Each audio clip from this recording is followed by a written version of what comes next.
नमस्कार क्लासेज के डिजिटल मंच पे आपका स्वागत है और मेरा नाम है बलराम योगी।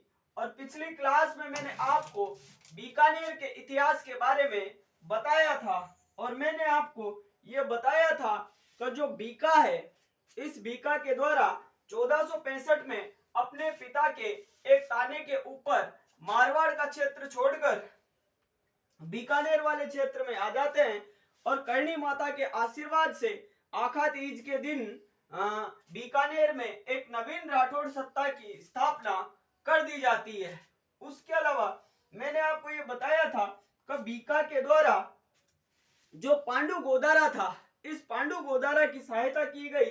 बदले में पांडु गोदारा ने इसके लिए भूमि दान दिया था और उसी समय से एक प्रथा बन गई थी कि बीकानेर के जितने भी जो शासक है, आगामी जितने भी जो शासक है, उनका जो राज्याभिषेक था वो गोदारा परिवार के द्वारा ही किया जाता था।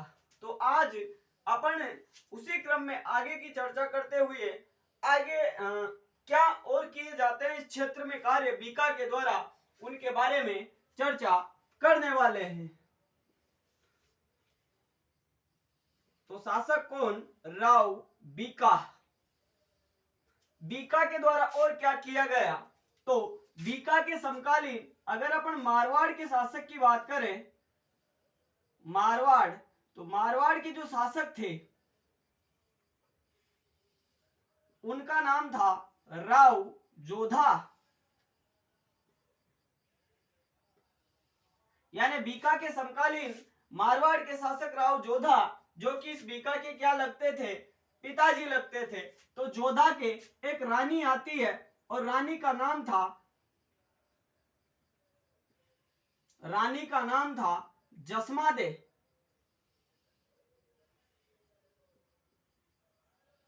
जसमादे। अब आप समझना थोड़ा मैं क्या बता रहा हूं। बीका मारवाड़ के शासक राव जोधा और जोधा की एक रानी जसमादे।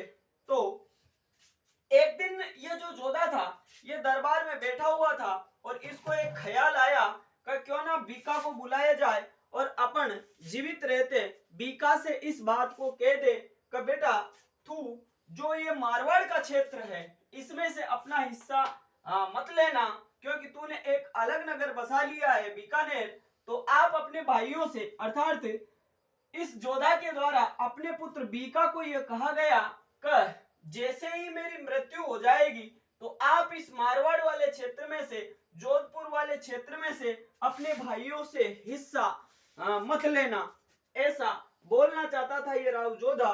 तो राव जोधा ने राव बीका को मारवाड़ में बुला लिया और क्या कहा कि मेरी मृत्यु के पश्चात आप भाइयों में से आप अपने मतलब बीका, आप अपने भाइयों से हिस्सा मत लेना, ये मारवाड़ अपने भाइयों को दे देना। तो बीका ने क्या कहा कि पिताजी डन है बात, मैं मारवाड़ में से कोई सा भी क्षेत्र नहीं लूंगा, लेकिन मेरे को मतलब अपने पुरखों के इतिहास की कुछ निशानी तो चाहिए, तो मेरे को आप कुछ राज चिन्ह प्रदान करो, ऐसा बोला बीका ने, ताकि ये पता तो चले कि मैं मारवाड़ के राव जोधा का पुत्र राव बीका हूं, ऐसा बोला इस बीका ने।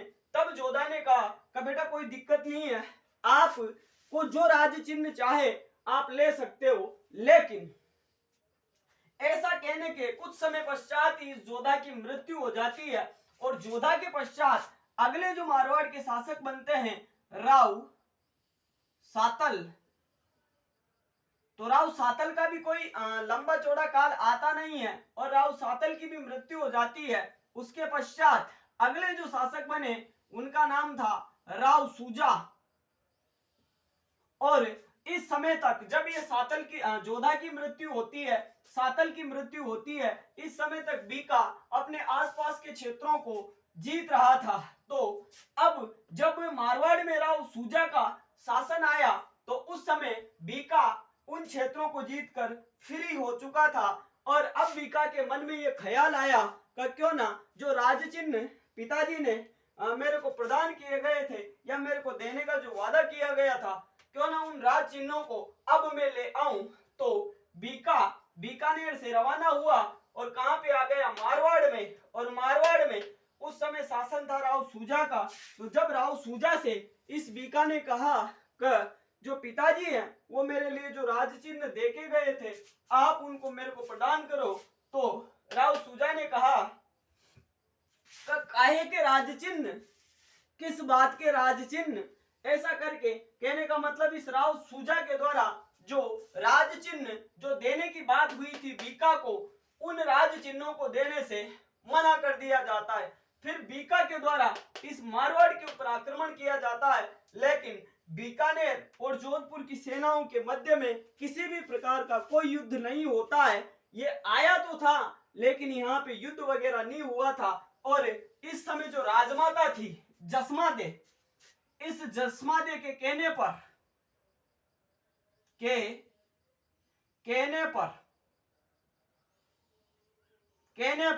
इस राव सूजा के द्वारा इस बीका को राज चिन्ह दिए गए।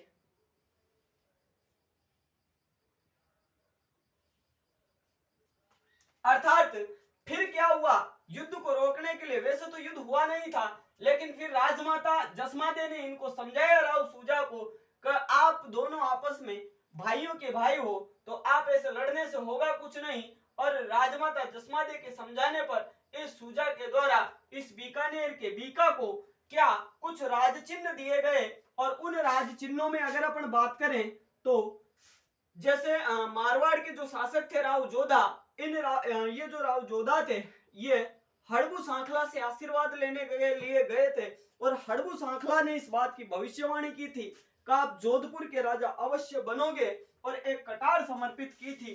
तो ये बीका राज चिन्हों के नाम पर हड़बू सांखला की कटार मांगता है। हड़बू सांखला जो रामदेव जी के मौसेरे भाई थे, हड़बू सांखला की कटार। उसके अलावा बात करें तो नागणेची माता की मूर्ति और एक आती है लक्ष्मी नाथ जी की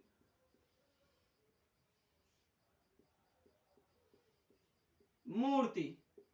तो मुख्य रूप से जो बीका थे, इस बीका के द्वारा इन राज चिन्हों को बीकानेर में लाया गया था। हड़बू सांखला की कटार जो जोधा को मिली थी, उसके अलावा नागणेची माता की मूर्ति और लक्ष्मी नाथ जी की जो मूर्ति थी वो मूर्ति भी इस बीका के द्वारा राज चिन्हों के तौर पर बीकानेर में लाई गई थी। उसके अलावा इस बीका की बात करें अपन तो बीका ने क्या किया,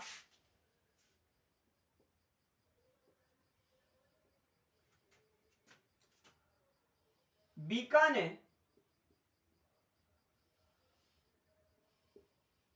बीकानेर में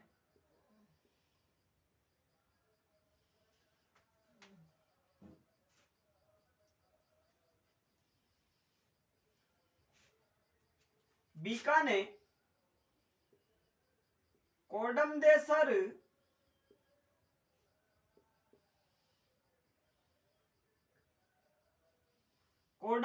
में भेरू जी का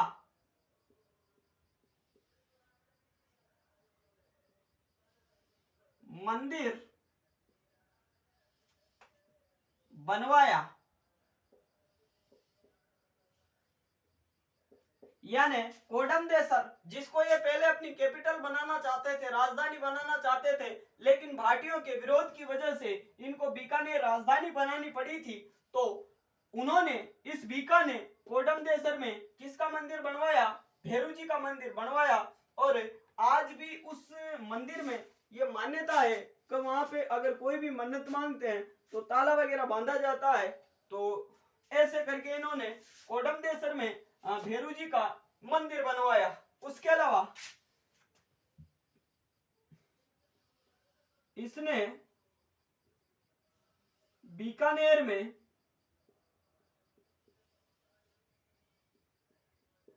नागणेची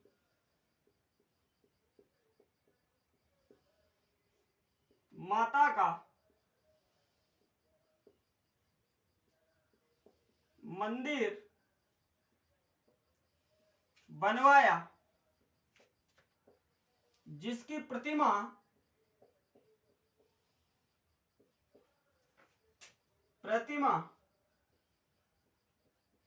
18 भुजाओं वाली है।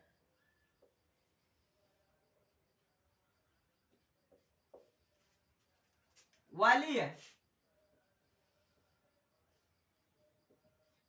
18 भुजाओं वाली है। तो इसने क्या किया, नागणेची माता के मंदिर का निर्माण भी करवाया था। और नागणेची माता का मंदिर वैसे तो नगाड़ा बाड़मेर में है, लेकिन ये इस बीका के द्वारा नागणेची माता के एक अन्य मंदिर का निर्माण बीकानेर में भी करवाया गया, जहां पे जो प्रतिमा है वो 18 भुजाओं वाली है।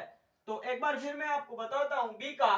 तो बीका के द्वारा मारवाड़ के शासक राव जोधा की मृत्यु के पश्चात राव सातल की भी मृत्यु हो जाती है और सूजा के समय में जो राज्य चिन्ह है वो मांगे जाते हैं, लेकिन सूजा के द्वारा इनकार कर दिया जाता है। बीका आक्रमण करने के लिए आता है, लेकिन आक्रमण नहीं करता है, क्योंकि जसमादे के द्वारा राव सूजा को समझा दिया जाता है। और जसमादे के समझाने पर राव सूजा के द्वारा इस बीका को हड़बू सांखला की कटार, नागणेची माता की मूर्ति और लक्ष्मी जो नाथ जी की मूर्ति है वह राज चिन्ह के रूप में प्रदान की जाती है। आगे फिर मैंने आपको बताया कि बीका ने कोडमदेसर में भेरू जी के मंदिर का निर्माण करवाया था, और इसने बीकानेर में नागणेची माता के मंदिर का निर्माण भी करवाया, जिसकी प्रतिमा 18 भुजाओं वाली है। तो आप इसको नोट आउट कर सकते हो। ये थे बीकानेर के शासक राव बीका।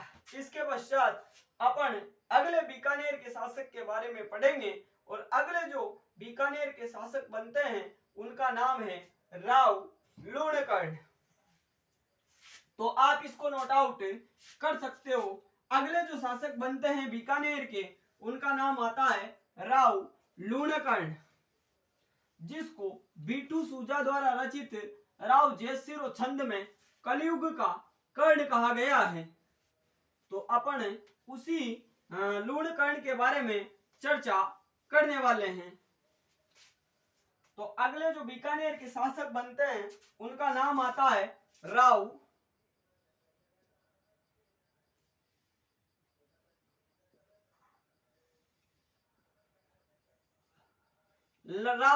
लूणकर्ण।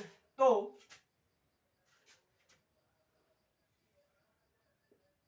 लोकसंत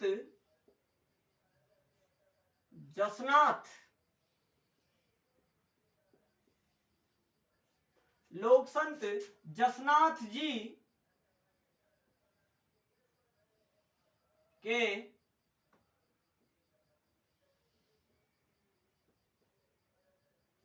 आशीर्वाद से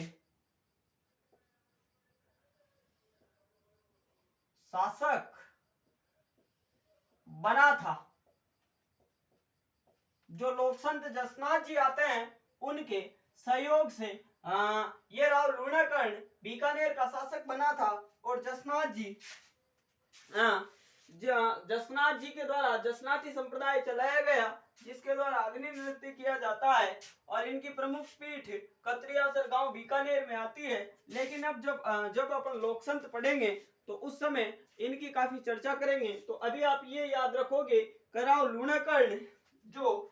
लूणकर्ण थे, ये जसनाथ जी के सहयोग से क्या बने थे, शासक बने थे। आगे अगर अपन बात करें जैसलमेर की, तो समकालीन राव लूणकर्ण जब बीकानेर के शासक थे तब जैसलमेर के शासक का नाम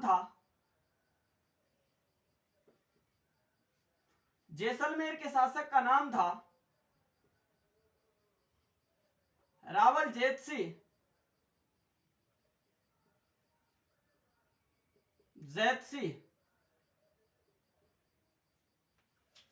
उसके अलावा अगर अपन बात करें तो समकालीन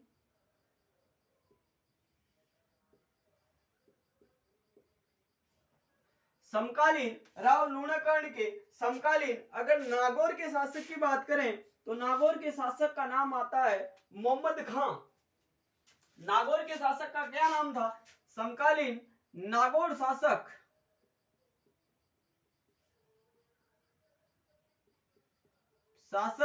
और उसका नाम था मोहम्मद खां।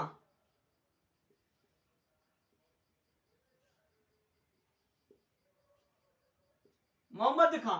तो इस लूणाकर्ण के द्वारा इस रावल जेतसी के ऊपर भी क्या किया गया था, आक्रमण किया गया था। और आक्रमण का परिणाम क्या था, इस रावल जेतसी को क्या करना पड़ा, हार का सामना करना पड़ा था और यह लूणाकर्ण विजयी रहा था। आगे अगर अपन बात करें तो समकालीन जो नागौर के शासक थे मोहम्मद खां, इस मोहम्मद खां के ऊपर भी इस लूणाकर्ण के द्वारा आक्रमण किया गया था।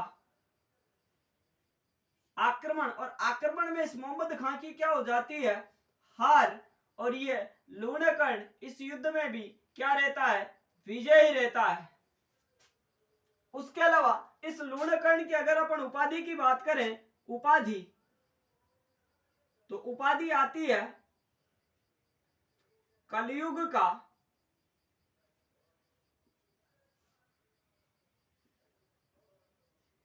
कर्ण।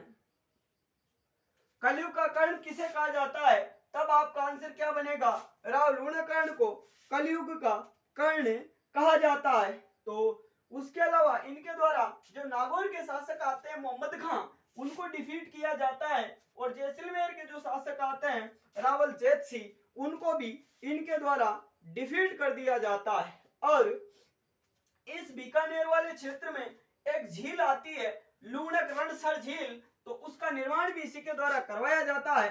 तो मैं यहां पे लिख देता हूं, लूणक रणसर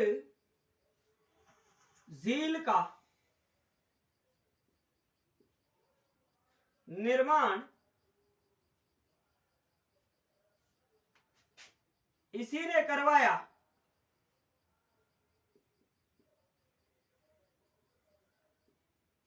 उसके अलावा एक मंदिर भी आता है लक्ष्मी नारायण का मंदिर, जिसको लक्ष्मी नाथ जी का मंदिर भी कहते हैं। उस मंदिर का निर्माण भी इसी लूणाकर्ण के द्वारा करवाया गया था, तो इसको कलयुग का कर्ण कहा जाता है। उसके अलावा लूणाकर्ण सर झील का निर्माण भी इसी ने करवाया था, और जसनाथ जी के आशीर्वाद से शासक बना। जैसलमेर के शासक रावल जेतसी को डिफीट किया, और नागौर के शासक मोहम्मद खां को भी लूणाकर्ण के द्वारा डिफीट किया गया था। आगे अगर अपन बात करें तो ये जो रावल लूणकर्ण थे, इनके द्वारा एक युद्ध लड़ा गया, और युद्ध का नाम आता है डोसी का युद्ध। तो अपन साथ ही में उस युद्ध की भी चर्चा कर लेते हैं। तो एक तरफ बात करें बीकानेर के शासक की, बीकानेर, और बीकानेर के अगर शासक की बात करें तो शासक वही कौन, लूणकर्ण। इधर समकालीन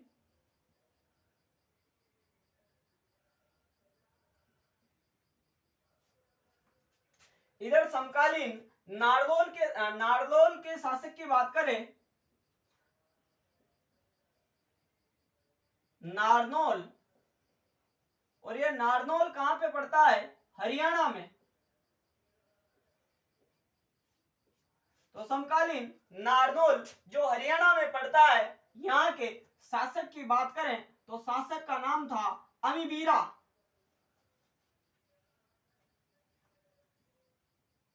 शासक, और शासक का नाम था अबी मीरा। अबी मीरा, और दोनों के मध्य युद्ध कौन सा होता है, डोसी का युद्ध। और युद्ध कब हुआ, 1526 ईस्वी को।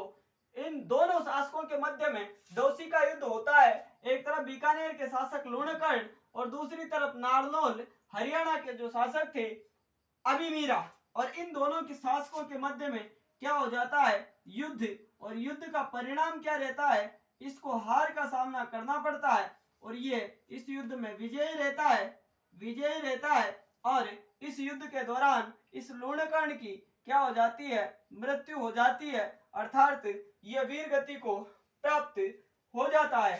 तो यह थे बीकानेर के जो शासक थे राव ये थे बीकानेर के शासक राव लूणकर्ण, जिनके बारे में मैंने आपको आज की क्लास में बताया है। तो एक बार फिर मैं आपको बताता हूँ। राव लूणकर्ण लोक संत जसनाथ जी के आशीर्वाद से ये शासक बना था और जैसलमेर के शासक रावल जेत सिंह को इनके द्वारा डिफीट किया गया।